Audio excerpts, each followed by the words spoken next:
যখন এই পৃথিবী সৃষ্টি করলেন, পৃথিবীর মধ্যে ভাইব্রেশন হচ্ছিল, কাঁপাকাঁপি। আল্লাহ পৃথিবীর কাঁপাকাঁপি বন্ধ করার জন্য মেঘের মতো পাহাড়গুলো পৃথিবীতে ঢুকিয়ে দিলেন, কাঁপাকাঁপি বন্ধ হয়ে গেল। এই দৃশ্য দেখে ফেরেশতারা বলে, ইয়া রাব, পাহাড়ের এত শক্তি, আপনার সৃষ্টির মধ্যে পাহাড়ের চেয়ে শক্তিশালী কিছু আছে? আল্লাহ বললেন আছে। সেটা কি? আল্লাহ বললেন সেটা লোহা। কারণ লোহা দিয়ে পাহাড় কাটা যায়, ঠিক কিনা? লোহার কথা শুনে ফেরেশতারা অবাক।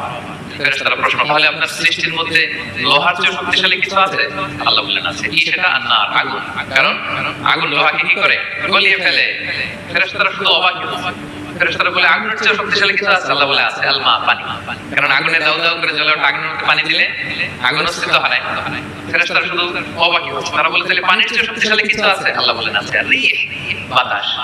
কারণ বাতাস পানিকে একদিক থেকে আরেক দিকে নিয়ে যায়। জলের মধ্যে বায়ুর উচ্ছ্বাস লাগলে জলোচ্ছ্বাস তৈরি হয়, ঠিক কিনা? ফেরেশতারা আবার অবাক হয়ে বলে, তাহলে বাতাসের চেয়ে শক্তিশালী কিছু আছে? আল্লাহ বলেন আছে। সেটা কি? বলতেছে বনি আদম, ওই মানুষ শক্তিশালী যে গোপনে দান করে।